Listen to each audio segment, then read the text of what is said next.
Mark Mothersbaugh, while perhaps best known as the lead singer of the platinum-selling so-called new wave music group Devo, studied art at Kent State University during the tragic shooting of protesting students by the National Guard in 1970.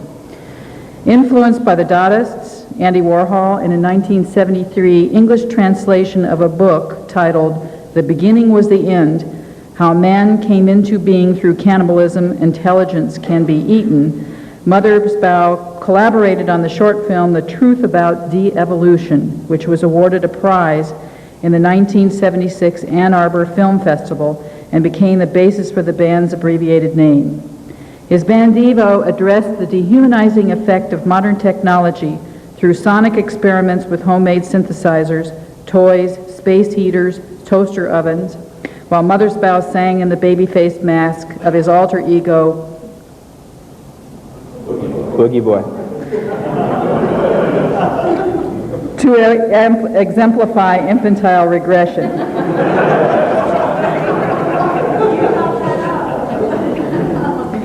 Mark Mothersbaugh has exhibited his paintings, drawings, and prints at Psychedelic Solution in New York City, La Luz de Jesus Gallery in Los Angeles, Cement Space in Detroit, and the La Forêt Museum in Tokyo, and the Santa Monica Museum of Art. His work has been documented in the Illiterati Press book, What I Know, Volume 1, and most recently, he collaborated on a multimedia installation with the artist Charles Long for Saks Fifth Avenue Windows, and also one of the CDs we have up in the museum, he collaborated with Charles Long with that as well. Mark Mothersbaugh's work for the newspaper and appearance in Tampa really is, as I said, the ending of this art and news project. And I'd like to introduce you to Jade Dellinger, who has been the co-curator of this project. Where are you, Jade? It's over here. Today's Jade's birthday. Can we say happy birthday, Jade?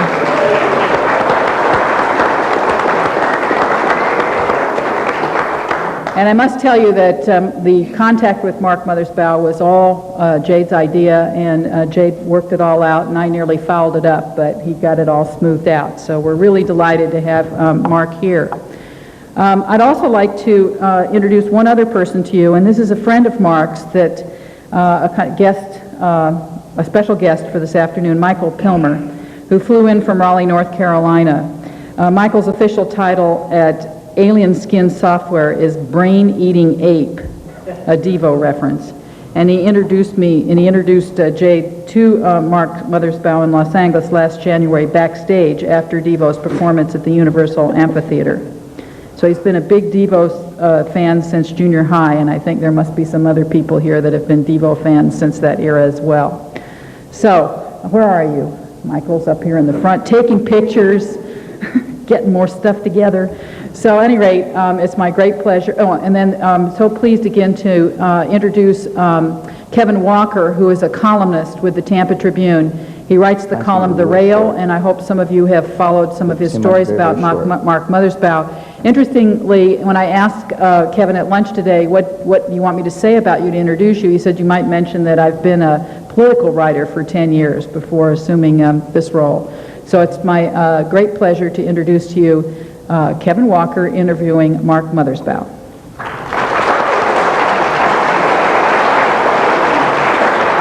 Yeah, that was long enough. Am I on? Can you hear me? All right. I think the first thing we're going to do is watch a little snippet of a video. Yeah, this is a piece of film that was chosen for its appropriateness to the Tampa Tribune page today, and also for anybody that thought that we might have created Devo, the 5 members of the band, just so you know that it was already in our culture, bubbling and boiling. It was just there to be found. I only saw this about 4 years ago, and I couldn't believe it that I'd never seen it before, but we're going to share a piece of a movie called Inherit the Wind with Spencer Tracy and the first Bewitched husband. I don't think you'll even get to see him. I don't think you see him. You might see, which is good because it's distracting. You'll see like a couple faces that you might vaguely recognize as actors from the past, but it's very short. You don't have to. Hot dogs, here, I'll get you red hot. Hot dog, Mr. Only and That poses a pretty problem. Which is hungrier, my stomach or my soul? hot dog. Yes, sir. Tell me, what do you think of all these monkey kinds? Got no opinion, sir. Opinions are bad for business. Oh, are you an evolutionist, an infidel, a sinner? The worst kind are right for newspapers. Well, how about them?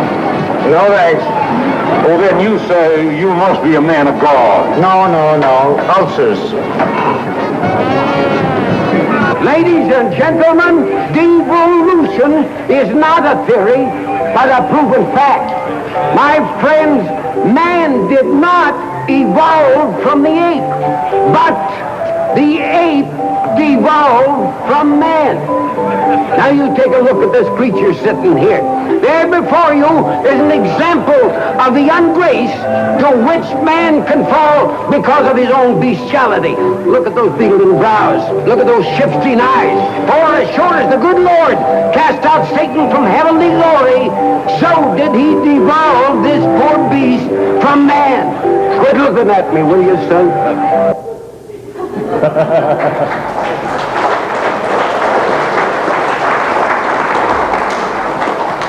I was kind of wondering what happened to that movie in 1972, why we never saw it then. Yeah, I can't believe you never caught that. But, Devo Man. But, Quit looking at me, will you, boy? So when did you come across that? about 4 years ago. What were you watching? You just watching it here? A movie project I was working on where I was looking for reference material. Ah, okay. And Well, folks, this is how I'm going to work this today. I'm going to ask Mark a few questions, kind of get the ball rolling. We're really more interested in hearing what you have to ask. I'm sure a lot of you have questions. and basically because we're unprepared. Yeah, we don't know what we're doing. But I would like to start at the obvious point, which is your definition of de-evolution and how that first caught your fancy, where you were in your life when all this began. yeah, a devolution for what was a term that these 5 worried guys from Ohio came up with, and it was not long after we were students at Kent State, and we had been there for the for the protests, and right. They shot people standing next to us, and we were trying to come up with something that described what we saw happening in the way things were going on in the world, and we thought evolution didn't quite fit it, and devolution seemed more appropriate, and it was something that we could use to explain in what we saw as being kind of the predicament of man. Do you still subscribe to that theory? Yeah, I think if anything, the biggest difference between now and the mid-'70s is, critics or interviewers would get really uptight about, us saying that things were devolving or spiraling downward or falling apart. And now it's kind of like if you say something about de-evolution to people, they all kind of laugh and go, "Yeah, it sure is." It's kind of caught up with everything. And how did you get involved with the film? The original film that you did. The first movie. Right. It was early '70s, and Jerry Casale and I had been students at Kent State and had dropped out of school. Well, he graduated. I was like about 1/4 away from graduating, and got all the information I was looking for from Kent State, and I was writing music and doing art, and we were inspired by pop artists and people that jumped around between mediums. Technology was like interesting, and there were all these things like lasers. I remember seeing laser projections back then where we were just, they're going to be animated. Movie theaters will totally change. We'll live inside. You'll go into a movie theater and you'll be inside three-dimensional, projections that'll fill the whole room, and we wanted to create that kind of, we wanted to create content for that medium and for three-dimensional music. And the first movie we did, The Truth About De-Evolution, it was Chuck Statler, who went to school with us, had been reading this article in Popular Science about laser discs, wave of the future, and somewhere around 1974 we decided that rock and roll was about to cease to exist, and a new medium, sound and vision, was going to take over, and there would, all the old artists would be like silent movie stars that would shrivel up and blow away, and these new artists would come in that were visually oriented and worked in all the different mediums. So that's what we were striving for when we made our first movies. That's what we were hoping for when we predicted music television in the early 70s. Unfortunately, it didn't turn out that way, and music television became a tool to prop up, dinosaurs and irrelevant music and keep it around a lot longer than it needed to be. But we were part ways, right? Yeah. Do you watch many? What do you think about videos that you see on MTV now? Well, MTV doesn't really show that many videos. Right. They're about other things now, VH1 maybe, MTV2 or whatever. Well, what happened to videos is they turned into baby pictures for record companies. I mean, MTV, within the first year of its development, decided it wanted to be a big infomercial for a record company. Right. So it had there's some content that's good, but when we were doing it, it was kind of, we did everything. It was like the Little Rascals. We did everything ourselves. We went out and got a camera and read the instruction book, and then borrowed some lights. And well, you were telling us earlier today at lunch about how you actually shot in McDonald's there in Akron, right? We used the conference room. Yeah, McDonald's. Well, this is like early mid-70s. So Akron, Ohio, was still fictitiously claiming the title of rubber capital of the world, although it had kind of died off by then. All the workers had been fired, and they'd moved all their plants to Malaysia and South America and things like that. So it wasn't really, there were these like just big draconian factories that were mostly empty and just dark and, very depressing. And but they still built a McDonald's with a large conference room in it, so that the execs from like Goodyear could come down to McDonald's and have a board meeting or something. So we rented that room to shoot some of the footage for our very first film, which was kind of nice because it came full circle. I think I did my first music for a McDonald's commercial about 6 or 7 years ago, and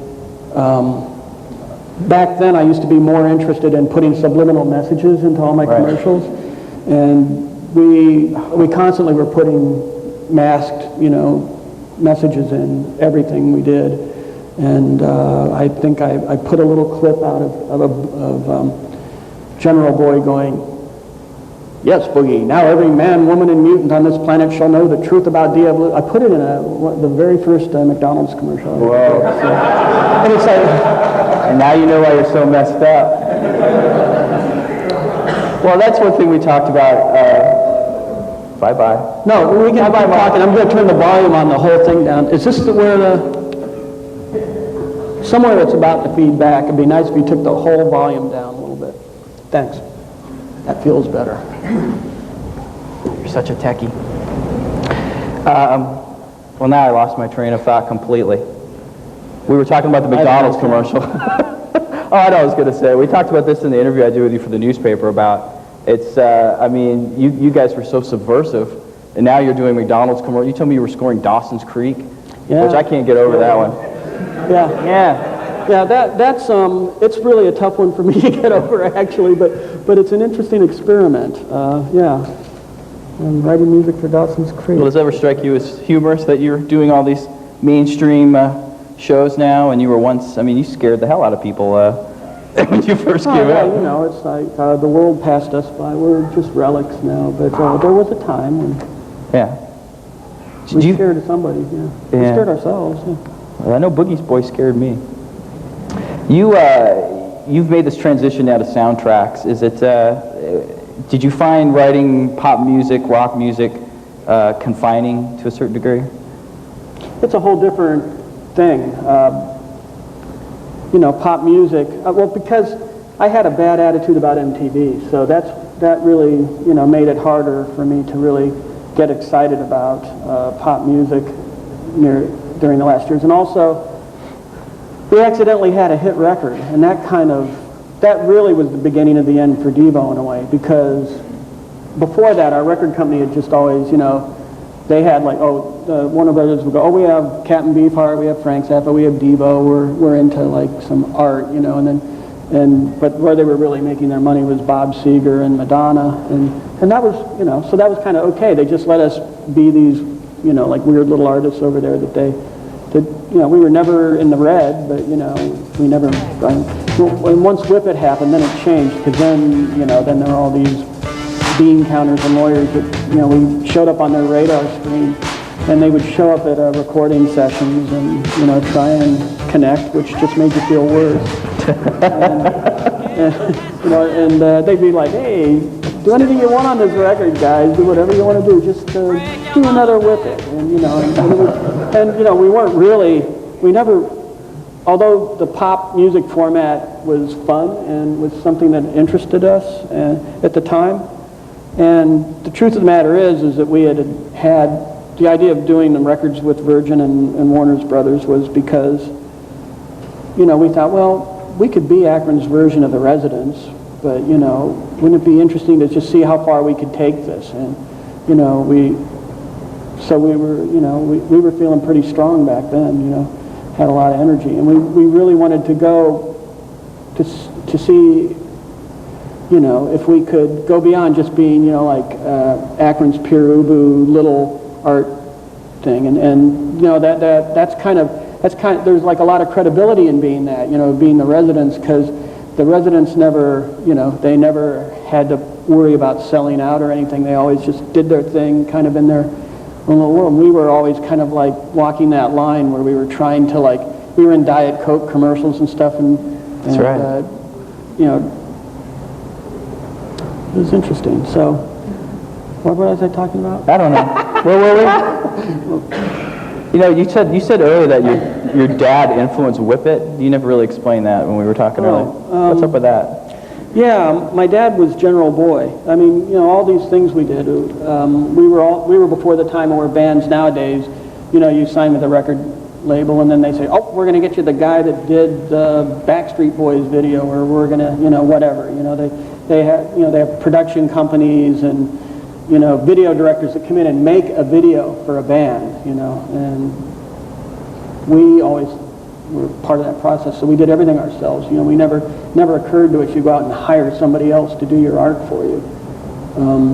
Seems like a good idea now, but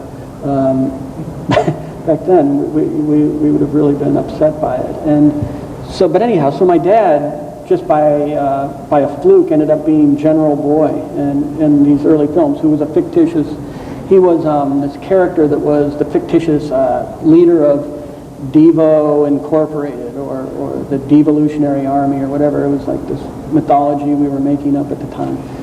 And he got into it. He got the acting bug, and then, you know, then we'd be like on our first tour, we're like at a hockey rink in Minneapolis, and there's security guards, you know, saying, hey, there's this old guy out at the door who, in a general outfit, who says he's General Boy, and he wants to introduce the band tonight. And he would come out, and he was a salesman.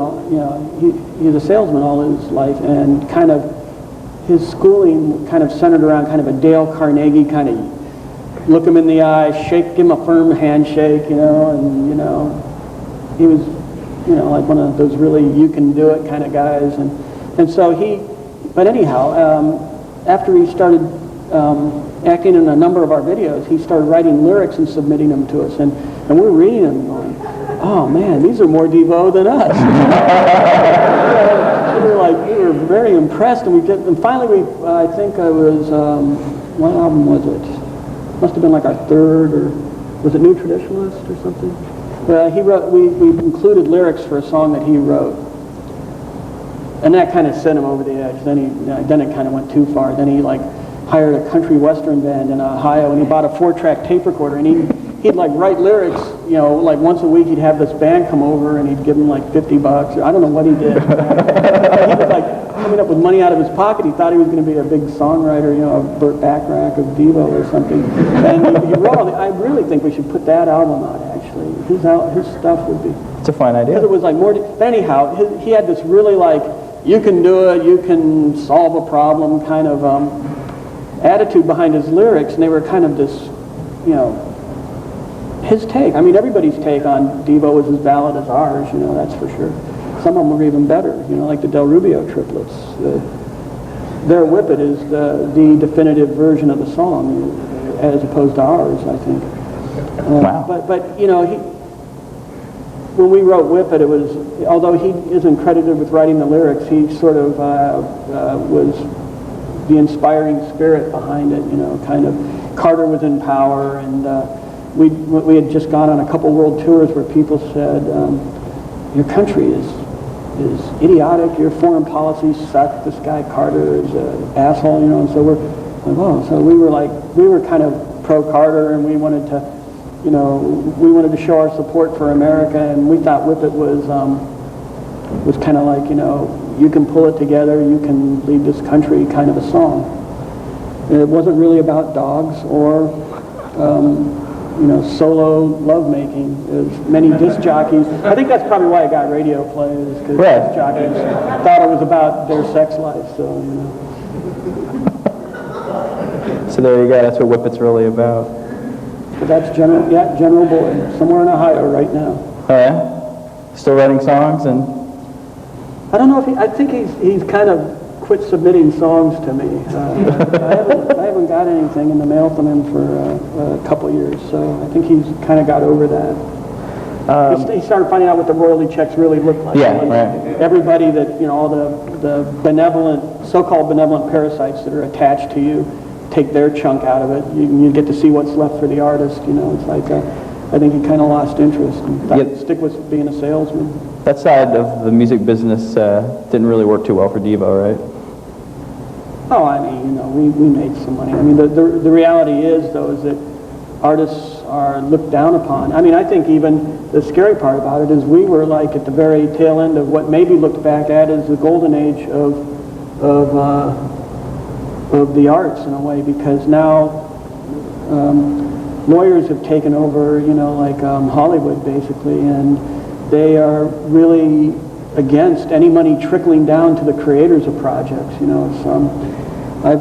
I've created animated projects, TV show projects that I've been trying to get off. I have a couple of them that are in development at different studios, and it's like you give everything away before they let you, make your first, before they let you do your pilots. You give away all rights to everything that you own, basically, and you just have to hope it's so big a hit that you can renegotiate afterwards. Right. We talked earlier about inspiration, and you were saying that really an artist kind of starts with a concept, and then everything they do beyond that is sort of a different take on that same concept. Do you find that true for what you do now with your artwork? Yeah, I mean, there's exceptions to that. Any rule you try to make up like that, there's exceptions. But in general, especially musical artists, you see that they kind of have their big idea, even if they don't execute it,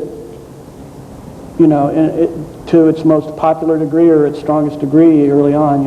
It gets, it's variations of a theme. And I don't know. I like to think that the things I do, even with Rugrats, for instance, I like to think that in some ways that has a linear path back to Devo.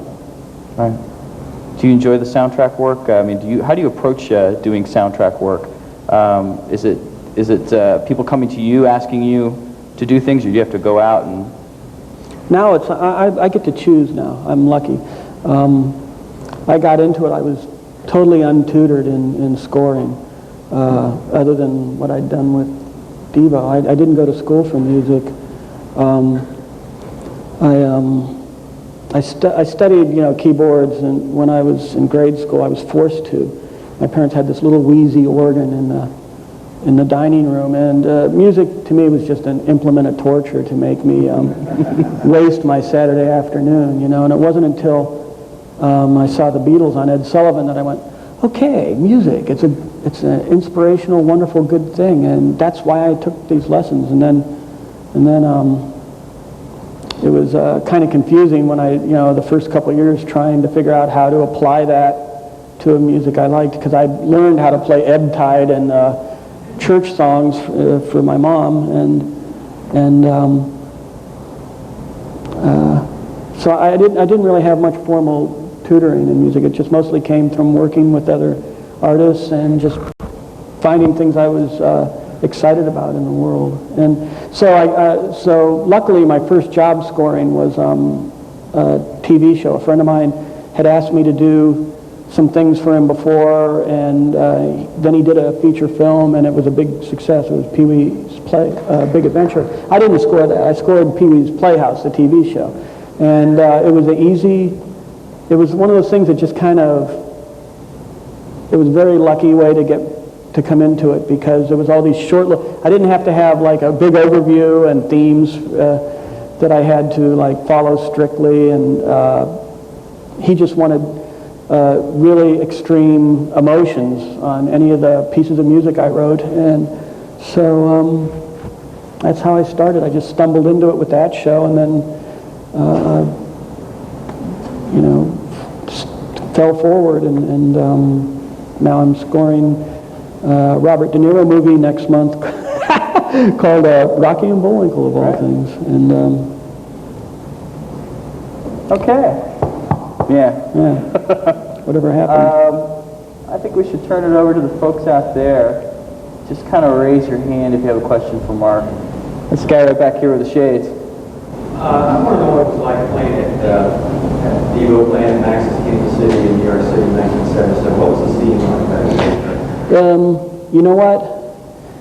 That time period for Devo was maybe, in some ways, as an artist and even as a person, it was maybe the best time of my life, and simply because it was it's like being an anonymous, angry young artist who finally gets to make his statement. And when we went to New York, when we'd drive in our van from Ohio and show up and play at Max's Kansas City and CBGB's, it was we didn't get paid anything. They ripped you off, at those places. They'd say, oh, well, we only had 70 paying customers, so you get like $20, and there would be not enough we slept in the van, that night, every night we were there. We never stayed in hotels or anything. And, but at the same time, your guest list would be like, all the Rolling Stones would want to be on your guest list. There'd be David Bowie and Robert Fripp and Brian Eno and actors and Jack Nicholson, and some of them would come backstage for a minute and go, "Hey, you guys are fucked up," and then they'd leave, and so it was kind of a really great period where you felt like what you were doing, that you felt like there was some sort of a power to it. It was a nice thing. It was. I have very good memories of that time, and we hadn't done anything wrong yet. We hadn't signed I hadn't stayed on a houseboat with Richard Branson and let him talk me into giving away all my publishing to him for some stupid little amount of money, I hadn't done anything wrong yet. So it was a nice time. Okay. Right here. I was just wondering if you're friends with Chrissie Hynde at all from Pretenders. Chrissie and I were in a band together once. Her very first band she was ever in, some guy who was a couple years older than us put this band together. I think it was like 69. I think it was about 1969. And she was very shy. And her brother was kind of known in the club circuit. He was in a blues band that was very popular at the time. And so everybody knew her brother. But Chrissie was like this sullen, beautiful, shy, kind of nasty, hard. She was very hard even as a little kid. And she was, I think, a year younger than me. And we'd rehearse in this guy's basement in Akron, and there was like one of those cinder block basements where it had a cinder block wall in the middle. So on one side the band set up, but she was shy enough that she'd sit on the other side on top of the washing machine. Of course, we know what that's about now, but she'd sit on the washer and the dryer and sing over there because she was too shy to have people looking at her. And when we played a few shows that summer, we were together for like a summer, and then the guy that put the band together that was older than us was like creepy old man or something, and so we all kind of like, oh, okay, we had enough of this one. I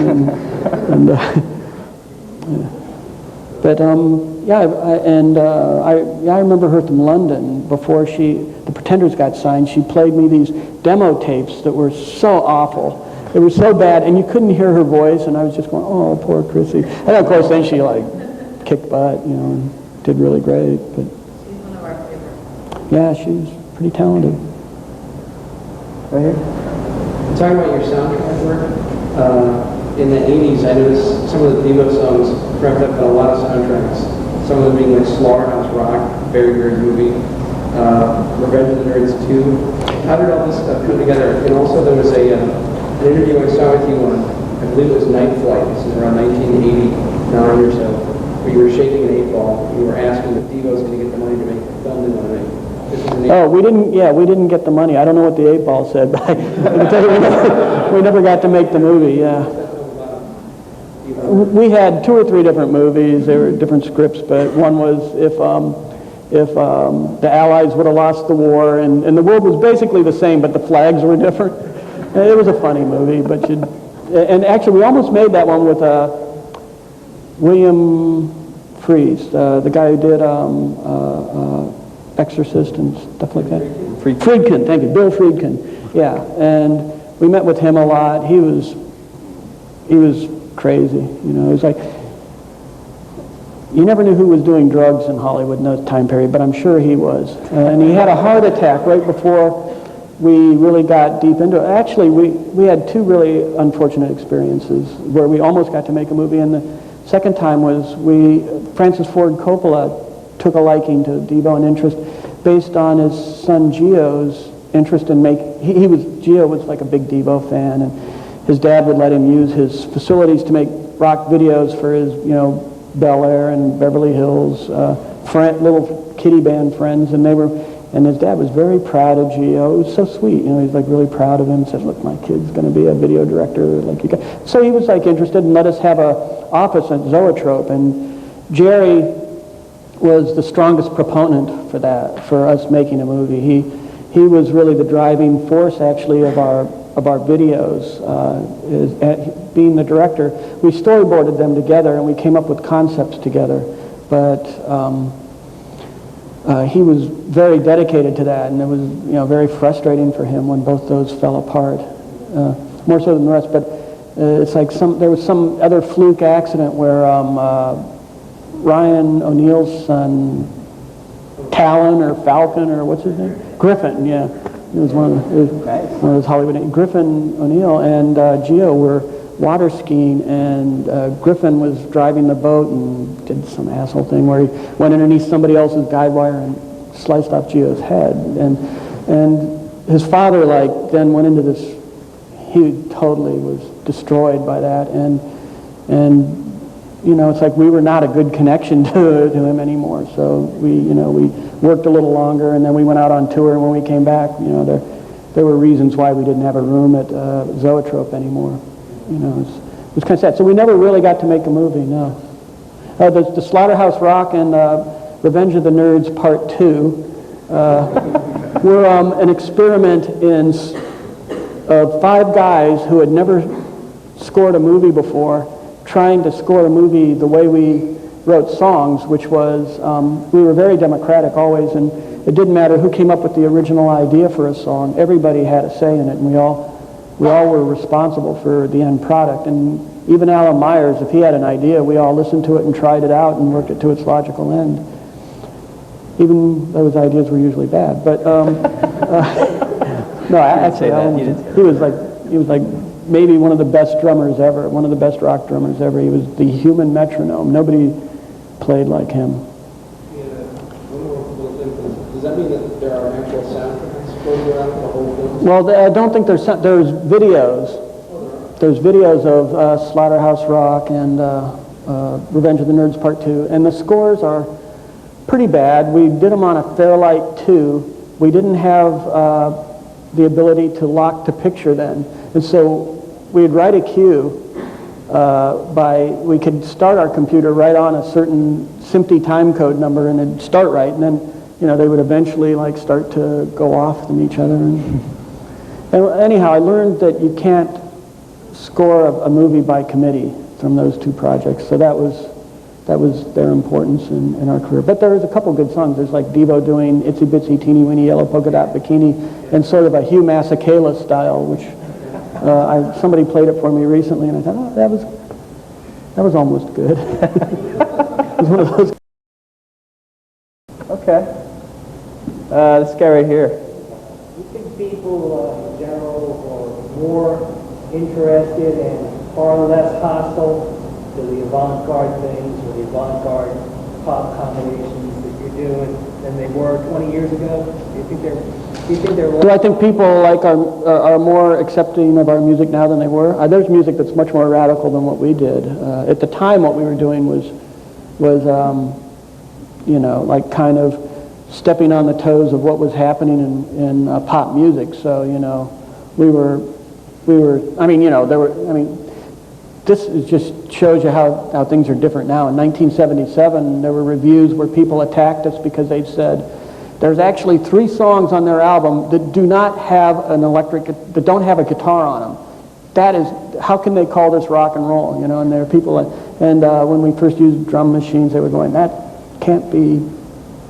that's not real music if you don't have a real drummer and stuff. Now Dolly Parton's been using drum machines for 10 years, so things are definitely different. And do you think people are more accepting now of someone who's able to do both commercial and avant-garde work than they were 20 years ago? Because I remember there was this huge hostility. Oh yeah, there was like avant-garde couldn't possibly do commercial work. Oh, I rember. Hey, Neil Young in 1977 when we did something with him. 78 was it? He did a movie called Human Highway, which at the time I was like, oh, I can't believe we did this movie. But then it's like I watched it years ago, and it's so weird. It's so really weird. It's like actually kind of good. And then there's weird footage in it, like Devo jamming with Neil Young of all people, and he's like, I'm sitting in a diaper in a baby playpen with a mask on, singing. I don't think he'd recorded "Hey Hey My My" yet. I don't know. I don't think so. And he said he had this song, and he showed me, and I didn't want to sing a song about Johnny Rotten. Johnny Rotten, we liked him, but we thought, it's irrelevant. We don't want to talk about him. So I sang about Johnny Spud or something. But he was like hitting my playpen with his guitar and knocked it over and was laying on top of me while he was playing guitar, and it's on film. And I was like, okay, that really did happen. Okay, I thought so. I kind of remembered it, but when you're wearing a mask, you have limited vision, and you're just laying on your side, and there's you don't know exactly what's going on, Wow. And not to disparage Johnny Rotten, because we were big fans of the Sex Pistols. We had our own weird brushes with them, actually. It was, I'm trying to remember if it was right before I think we had just recorded our first album, and then we were in lawsuits then, of course, because Richard Branson had planned it. It's not worth going into, but he had planned it so that he could reduce the amount of money he was paying us. Our whole deal of signing with Richard Branson was he was going to help us start a film company, because that's what we wanted to do. And he didn't really want to put any money into that, so he figured out a way to get in a legal battle with Warner Brothers. They tore up our contracts and then just wrote us a new one that they liked better, and we were kind of forced to just go along with it. But right after we recorded the album, we were back in Ohio, and it was like the worst winter of all, where there's like a national disaster. All this snow had come off of Lake Erie and from Canada, and it was this deep outside, and the 5 of us were all staying in this girl's apartment in Akron, and none of us had cars, so we couldn't go anywhere or do anything. We just worked on songs. But we got a call, and Richard Branson said, will you meet me in Jamaica? I have something I want to talk to you about. And I'm like, I've never been to Jamaica. That sounds really nice right now. So Bob Casale and I went to Jamaica. Jerry was fighting with his girlfriend and had to stay in Akron, and Bob Mothersbaugh was in love with some girl he'd met at a punk club in L.A., so he decided he wanted to go out there instead. So Bob Casale and I went down to Jamaica, and Richard Branson, he's like, everybody's in their 20s, or just, we kind of knew he was turning into a mogul, but you didn't know how big it was going to be. You didn't know about his airlines or his hot air balloon things he was going to do or any of that stuff. It was all before that. But we're down in this hotel room in Kingston, which was kind of an intimidating city anyhow. There was like, I remember looking out my hotel room, and there was like a Great Dane and rigor mortis on the street side, and just people, like walking to work and stuff, and I'm like looking at it going, wow, this is the Holiday Inn? And so we're in this room, we're for like maybe 15 minutes off of an airplane from Ohio, where we still have our snow pants on and our, all our heavy snow gear on from trekking from Akron to Cleveland. And we go over to Richard Branson's room, and he's got like marijuana like this high on this table. And he's got all these guys that were like part of Virgin Records at the time, these young South African guys that they're guys that run Virgin Records, and they've all gone on to further successes. They're all moguls now, all these people.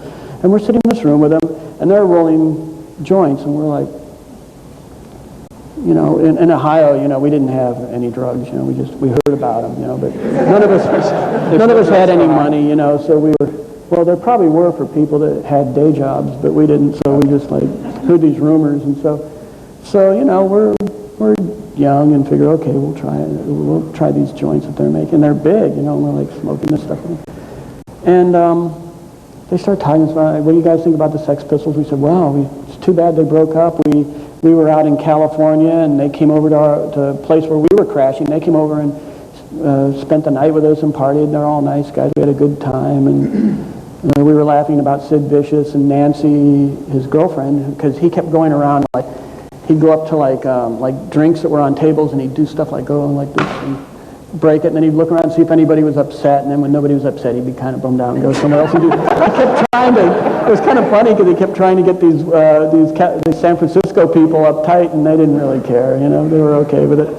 And so we're saying, yeah, it's too bad they broke up and all this stuff. He goes, well, I'll tell you why you're here. Johnny Rotten is in the next room, and he wants to join Devo. He wants Devo to be his new band after the Sex Pistols. And if you're ready for that, if you want to make that announcement now, we can go out to the beach. We've got all the press from the British press here, Melody Makers, Sounds, New Music Express, and we can go down to the beach and make that announcement together.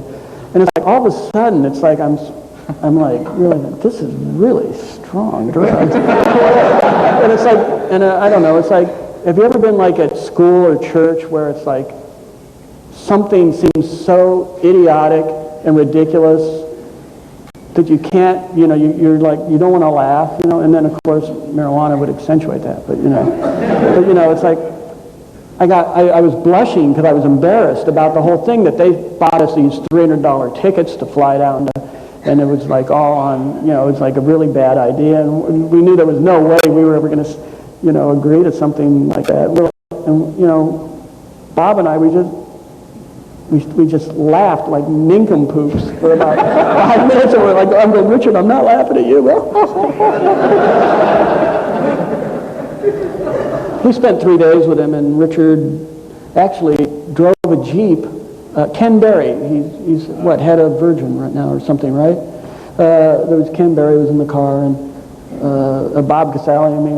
He drives. We were having dinner late, and he drove a Jeep and wedged it in, so part of it was stuck to a tree and part of it was still on the road on this cliff in Jamaica. And Bob Casale, he's like normal man, and he's all huffy and like, well, I can't believe this is happening. I don't appreciate this. I don't like to get scared or something like that, And Richard Branson's like, ah, and I was like looking, I was going, wow, he does have like brain-eating ape teeth, man. He's the carnivorous man. So we knew he was going to be big from then on, but that's my Johnny Rotten story. Wow.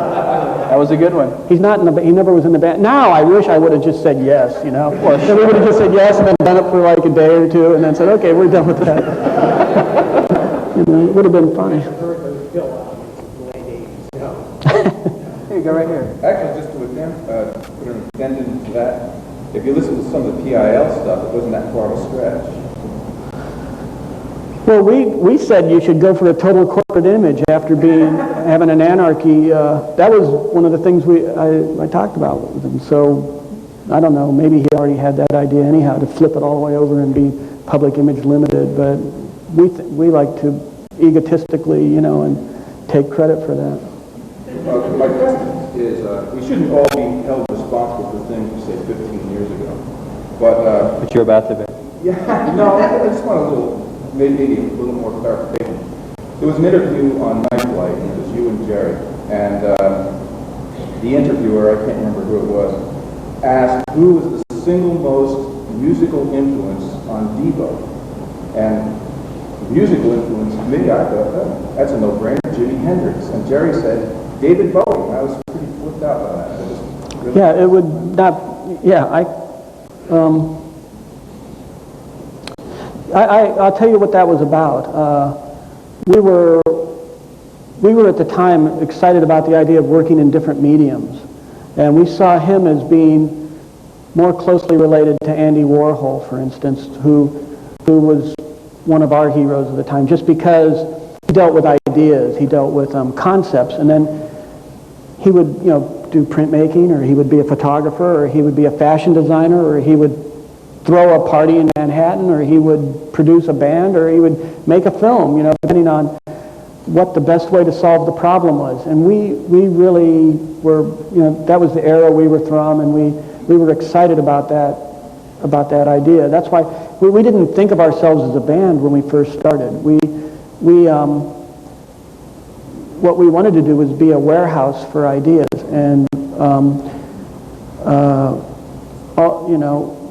we were hoping that we wouldn't even be we envisioned that we were going to create these holographic, three-dimensional films, I guess a film, or experiences where music and film was going, like in a room this size, there would be, if there's a bass line going like boom, boom, boom, boom, boom, boom, boom. There might be like a big purple worm going across the ceiling to that sound, and everything sounds would have, visual references that would fill a room like this up, and would happen within this room. I really somehow really believed in like laser technology and thought it was they're gonna work it out. It's gonna be three-dimensional.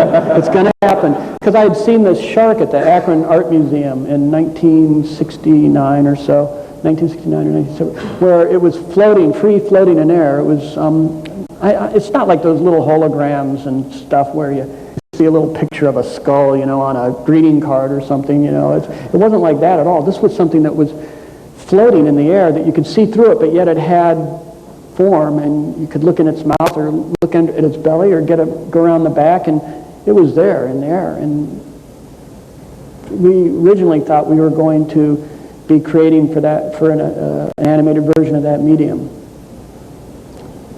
Richard Branson kind of helped make sure that didn't happen by reneging on his promise to help us start the company we wanted to start. Why am I telling you that? Where'd that start?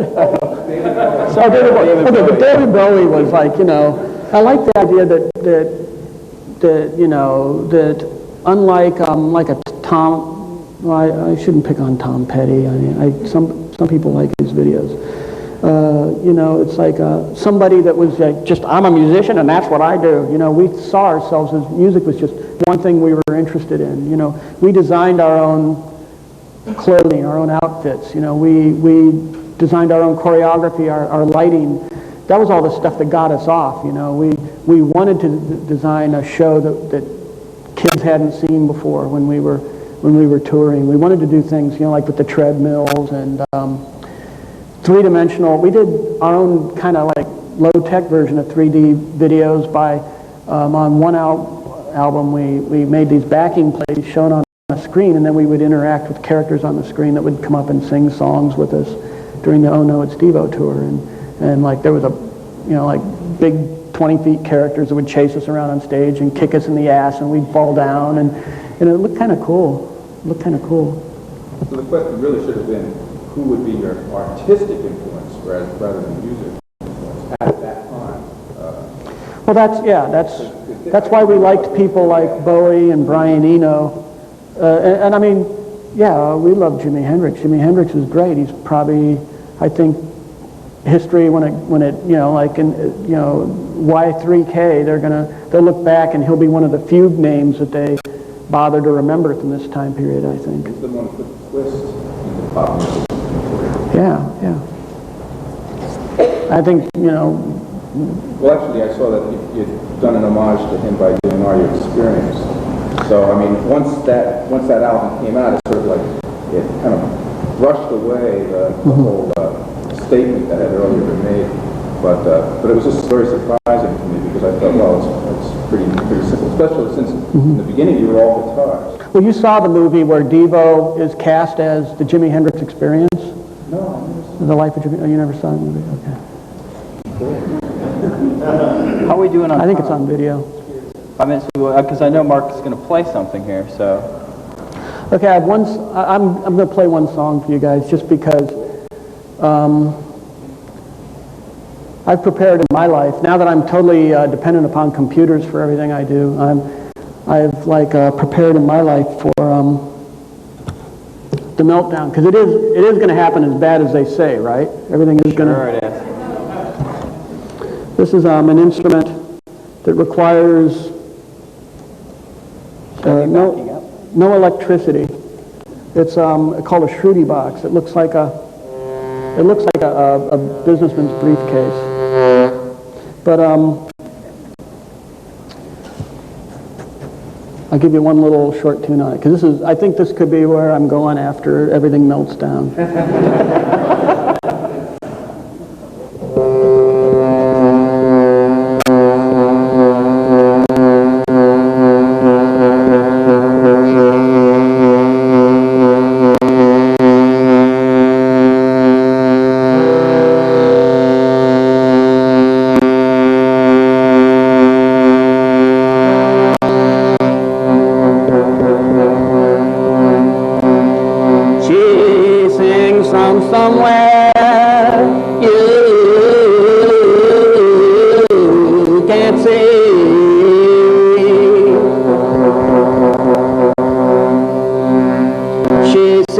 Top of the greenest tree.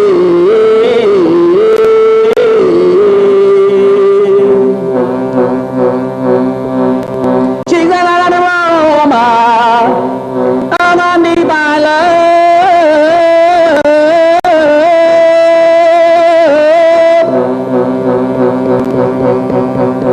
It drips on down in a mist from above.